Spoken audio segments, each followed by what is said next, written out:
I'm the Vice President for Student Affairs and Dean of Students, which means I'm responsible for everything co-curricular that happens at this institution. So pretty much anytime students are not in class, something is touching an area that I have responsibility for. And so no day looks the same. I actually appreciate that. It's why I'm in student affairs. Student affairs professionals are generally the people who are like, fire, let me run in, right? Not let me run out. And so the fact that no day is ever the same is great for me. I started my day with a meeting thinking about how are we planning for, we're on a term here, so we don't have semesters, we have terms. So how are we planning for winter and spring, and what does that look like? Then move to an accreditation meeting, then move to a director's meeting, then had to have an impromptu conversation about testing and what does that mean for COVID, then received an email from a student who wanted to have a conversation, right? So it's all these kind of like, oh, okay, let me, figure this out and make this work. A lot of the work that I do, and I tell people this often, is moving obstacles out of the way for the great staff that I work with to be able to do their jobs.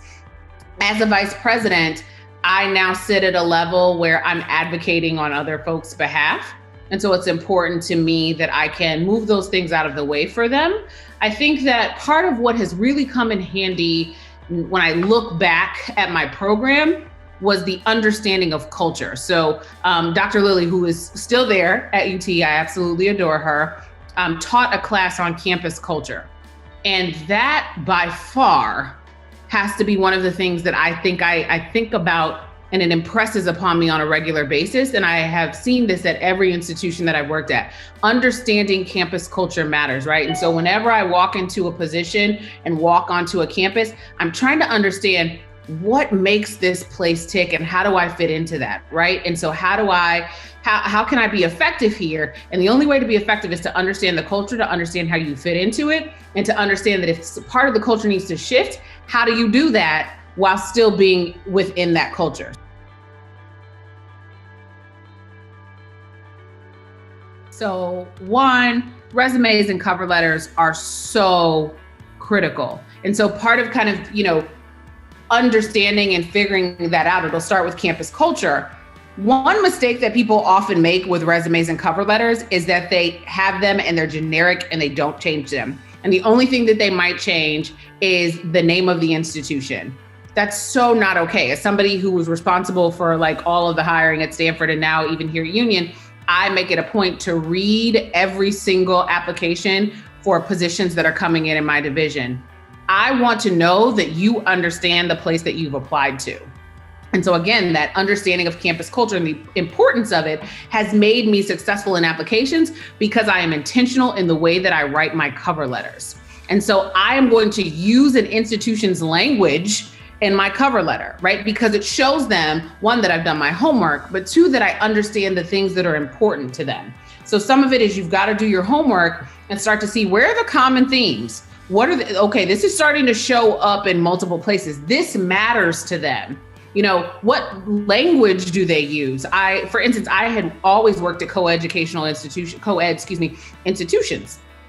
until I worked at Spelman College. Well, Spelman is an all-women's institution. And so I had to realize very quickly, I can't say alumni anymore because it's only alumni. And that very small distinction of signaling with alumni that I understood the uniqueness of their institution mattered, right? So campus culture matters, understanding those pieces and weaving that into your cover letter is important.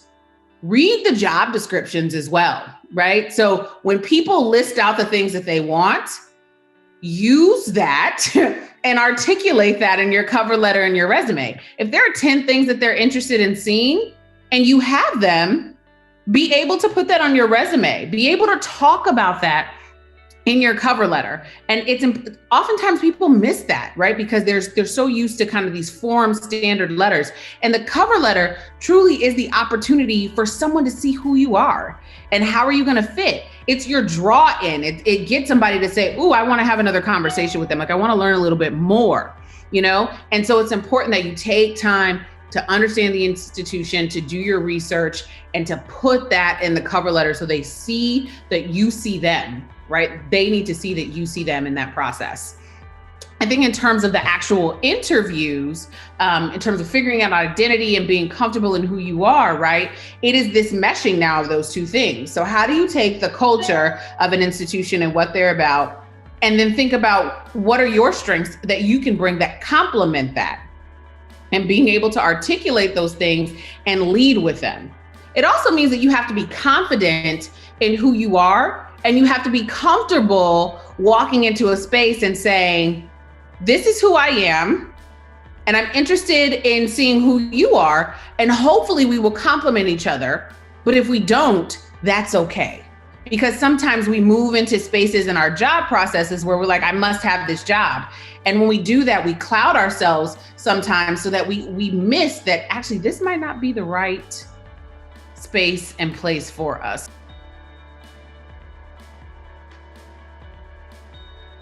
Especially in higher ed, we want to know that you've done the work, right? So there are a lot of people who can talk about theory, but if you can't apply theory, it doesn't matter most of the time, right? So if you've only done the theoretical, we've sat in a classroom, that's fine. But that really does align more with kind of going, strictly into being a professor.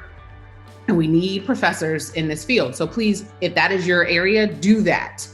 But if you want to be a practitioner in educational administration, specifically thinking about higher ed, you've got to get out there and do that work, which means accept the graduate assistantship, accept the volunteer opportunity, go and ask all of the different places across campus, how can I get involved? Because what we're looking for in interviews, again, personality is key. How do you match with us? Like, we want to like you.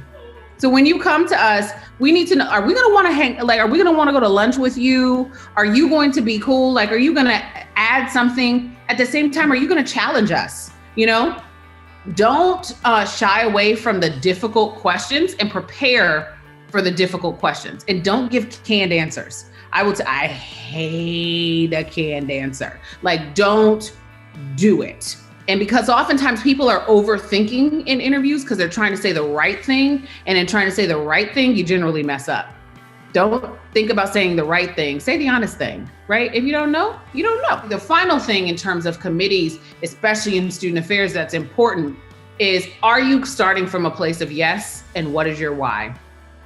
So I always encourage my staff, we need to start with a place of yes. Students are going to come to us with everything. They're going to say, I would like to go to the moon, right? It's very easy to say no, but you should say yes. And how do you think you're going to get there, right? What is the cost of that? And so in that conversation, we might not end at the moon, but we might end with a fantastic event to the planetarium.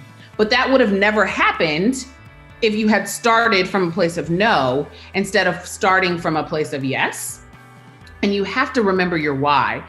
People who go into this field because they want to help people, they want to make a difference, right? And you have to remember that, because this at times can be a thankless field.